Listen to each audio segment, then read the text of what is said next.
الحمدللہ الحمدللہ رب العالمین والعاقبۃ للمتقین والصلاة والسلام علی اشرف الانبیاء والمرسلین اما بعد فاعوذ باللہ من الشیطان الرجیم بسم اللہ الرحمن الرحیم وما خلقت الجن والانس الا ليعبدون ثم قال الله تبارك وتعالى يا أيها الناس اعبدوا ربكم الذي خلقكم والذين من قبلكم لعلكم تتقون الذي جعل لكم الأرض فراشا والسماء بناء وأنزل من السماء ماء فأخرج به من الثمرات رزقا لكم فلا تجعلوا لله اندادا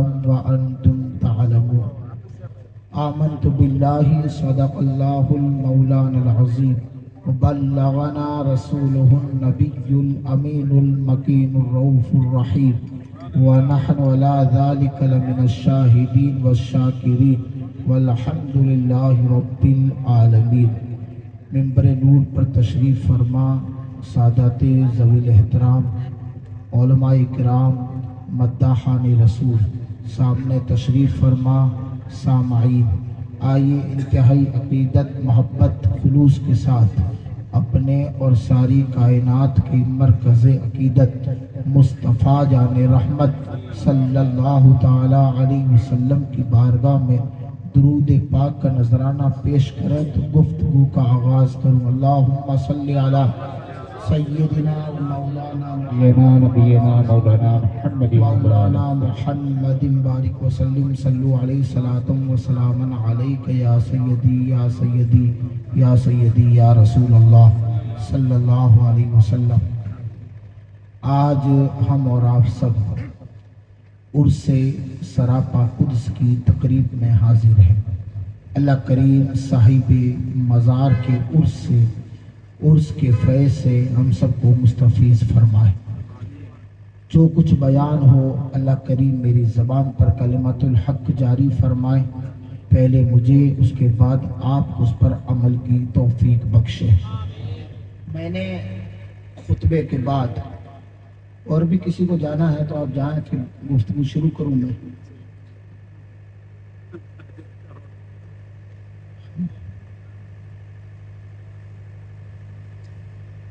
میں نے خطبہ مسنونہ کے بعد قرآن مقدس کی 3 آیتوں کو اپنی اس مختصر سی گفتگو کا موضوع بنایا ہے۔ اس میں پہلی آیت جس میں اللہ نے تخلیق انسان کا مقصد بتایا ہے، میں نے انسان کو پیدا کیا۔